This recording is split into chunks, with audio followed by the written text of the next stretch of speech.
Good morning. আজকে শনিবারের দিনটাতে প্রচুর কাজের চাপ জানো।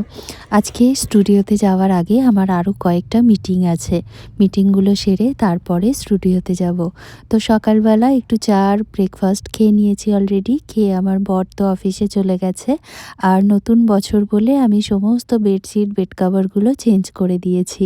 তোমরা একজন আমাকে জিজ্ঞেস করেছো, বলেছো যে দিদি তুমি কবে কবে বেডশিট বা সোফা কাভার এগুলো চেঞ্জ করো। আমি না চেষ্টা করি সপ্তাহে একবার অন্তত করে সমস্ত কিছু চেঞ্জ করার, কিন্তু মাঝে মাঝে এত কাজের প্রেশার পড়ে যায় সময় করে উঠতে পারি না।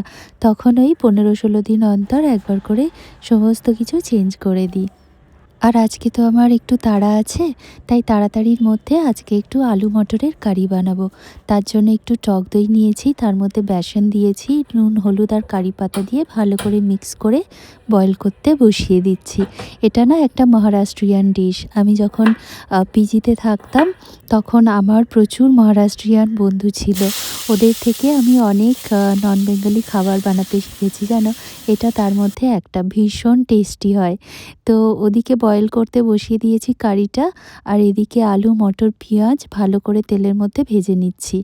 মাঝে মাঝে টমেটো দিই, আবার মাঝে মাঝে টমেটো দিই না। এটা অপশনাল, দিতে পারো নাও দিতে পারো।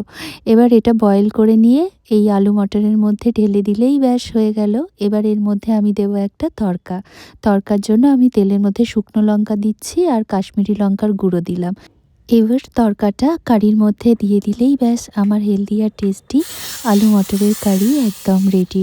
এটা না গরম ভাতের সঙ্গে খেতে ভীষণ ভালো লাগে, বিশেষ করে শীতকালে। আর যখন আমার হাতে সময় থাকে না তখন চটজলদি এরকমভাবেই আমি একটু আলু মটরের কারি বানিয়ে নিই। আর আজকে যেহেতু নন বেঙ্গলি ডিশ বানিয়েছিলাম, পুরোনো দিনের কথা ভীষণ মনে পড়ছিল, তাই আরেকটু নন বেঙ্গলি ফ্লেভার অ্যাড করার জন্য ভাবলাম আজকে কলা পাতাতেই ভাত খাই। তো যাই হোক, আজকের ব্লগটা এইটুকু। কেমন লাগলো জানিও। তোমরা সবাই ভালো থেকো। টাটা।